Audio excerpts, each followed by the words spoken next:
Sanae Takaichi said one sentence about Taiwan, and suddenly the entire 80-year history of Asia jumped out like a ghost in a horror movie. Beijing shouted, "Retract your remarks!" Sanae Takaichi blinked once and said, "Retract what? I just spoke common sense." Just when the argument was already hot, Xue Jian, China's consul general in Osaka, decided to pour kerosene on himself and strike a match. He posted online that Japan should prepare to have its neck cut if it interfered in Taiwan. Japan froze. China froze. Even Chinese netizens commented, "Bro, did you drink expired cola?" Japan's ruling party, LDP, demanded the government declare Xue Jian a persona non grata, consider expelling him, and take strong, decisive measures. Meanwhile, China doubles down. Instead of calming things down, China said, "Actually, Sanae Takaichi must apologize too." So now we had China demanding Japan apologize, Japan demanding Xue Jian shut up, Xue Jian demanding to stay relevant, and Sanae Takaichi demanding boba tea or something. The whole of Asia watched like it was a new Netflix drama. China and Japan's modern drama is actually a Netflix prequel starring Japan, 1930s version, energetic, ambitious, and invading everybody. China, 1930s version, weak, divided, and constantly getting invaded by someone new every Tuesday. Key events: 1931, Japan takes Manchuria. 1937, full-scale invasion of China. Nanjing Massacre, the darkest chapter. Millions of Chinese civilians die. China fights Japan for 8 painful years. China sees this period as national trauma. Japan sees it as an era it wishes everyone would stop bringing up at dinner. 1945, Japan surrenders. Asia resets like a Windows computer after a blue screen. Japan becomes peaceful, democratic, rebuilt by the US, and forbidden to have an army. So it creates the Self-Defense Force, a gym bro wearing a sweater saying, "I'm not flexing." China becomes communist under Mao, suspicious of Japan, suspicious of the US, suspicious of itself sometimes. And then comes the plot twist. After World War II, China wasn't China. It split into Communist China, PRC, Beijing, and Republic of China, ROC, fled to Taiwan. Both claimed to be the real China. Both said the other side was fake. Japan was caught between two Chinas like a kid in a divorce dispute. And Japan depends on Taiwan's sea routes for 90% of its energy imports. And this is why Taiwan becomes the heart of every Japan-China argument. Because to China, Taiwan equals red line. To Japan, Taiwan equals lifeline. To America, Taiwan equals front line. Then, Nixon visits China in 1972. Japan follows immediately. Japan tells China, "Sorry about the past." China tells Japan, "It's okay, please open your wallet." Japan gives the Beijing subway, Shanghai's first modern airport terminal, industrial zones, millions of jobs, technology transfer, billions in low-interest loans. China becomes the world's factory, partly thanks to Japan's money. Without Japan, China's early industrial boom would have arrived 10 to 15 years later. Chinese textbooks on this topic say, "Nothing." Then China said, Japan didn't apologize for the crimes committed during World War II. Here is where Japan and China turn into a married couple. still arguing about something that happened long, long ago. China's view: Japan hasn't apologized enough. Japan's view: we apologized so many times we lost count. China's mood: we can still ask for one more. Japan's mood: even Germany is asking us what's going on. In Asia, forgiveness is renewable energy. Nobody wants to use it. Japan never asked the US to apologize for dropping 2 atomic bombs, even though Hiroshima and Nagasaki wiped out entire cities of civilians. But China continues to use World War II as political ammunition. And here are just some of the Japanese PMs who apologized. First, Tanaka Kakue, 1972, normalization apology. Second, Miyazawa Kiichi, 1992, apology in Beijing. Third, Murayama Tomiichi, 1995, the famous heartfelt apology. Fourth, Obuchi Keizo, 1998, deep remorse to China and Korea.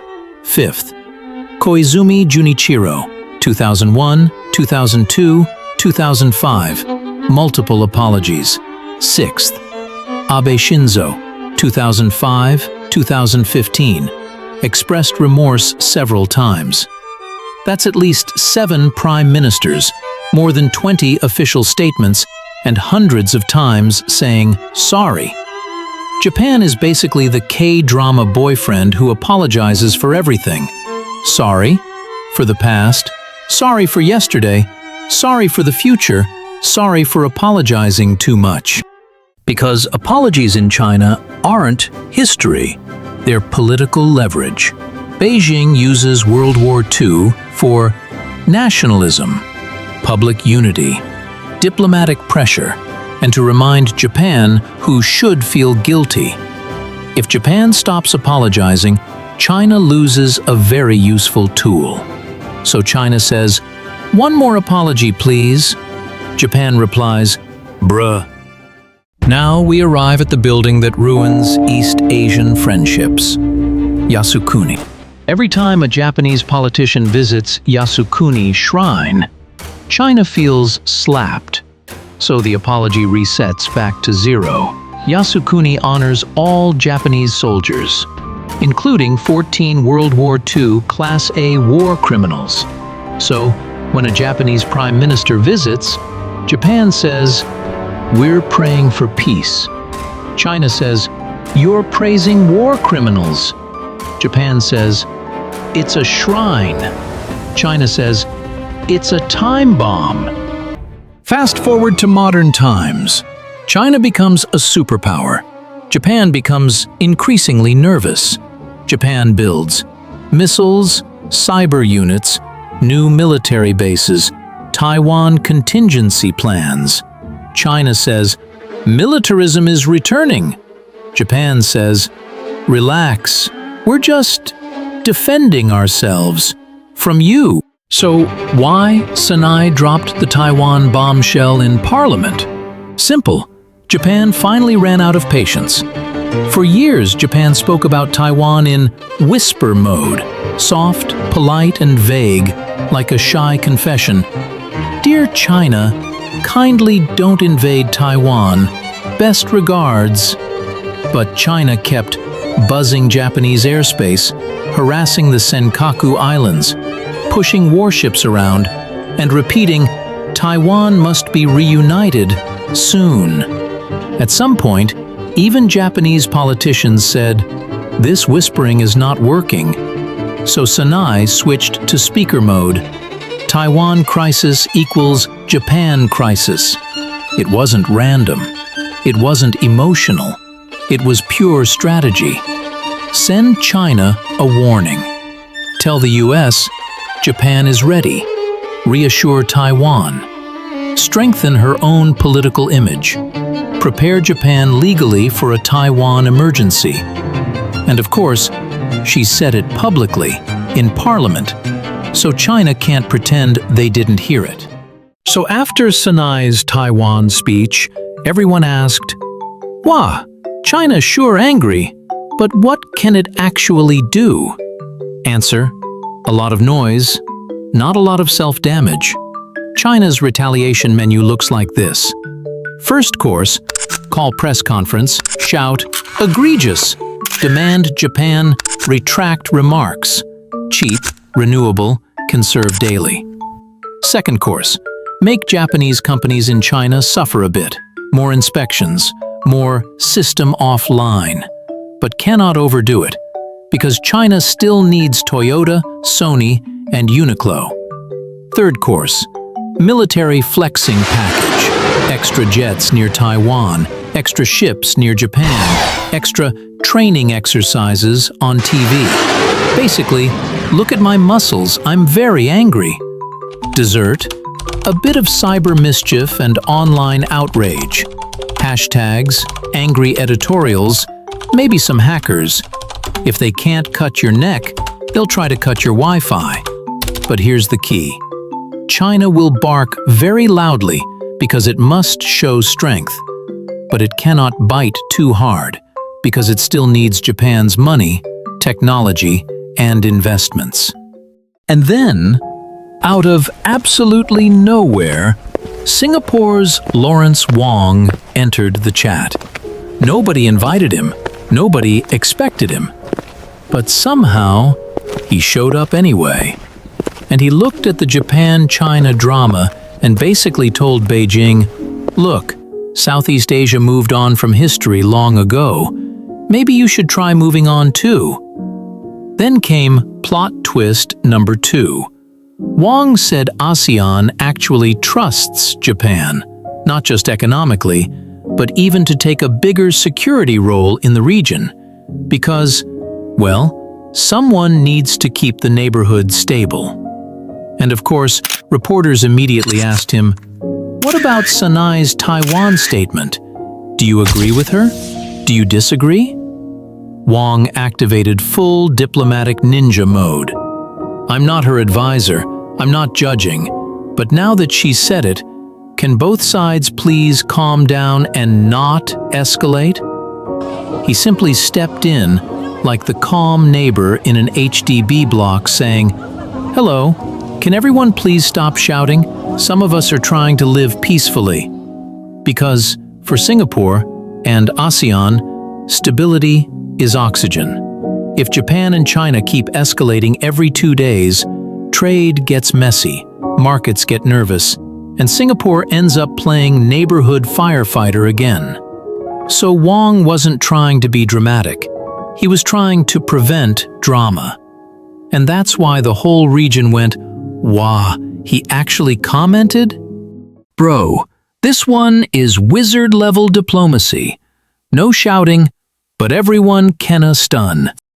Japan and China live next door forever. They can't move house. They can't mute each other. They can't block each other on geography. So they will continue fighting over Taiwan, World War II, apologies, shrines, history, microphones, and one Osaka diplomat who cosplays as a gangster. Because in Asia, history never dies. History gets re-uploaded every week, in 4K with Chinese subtitles. Thank you for watching PastCast, where the past echoes through today. If you enjoyed the satire, scrolls, and scandals, like, subscribe, and ring the bell before the next empire falls.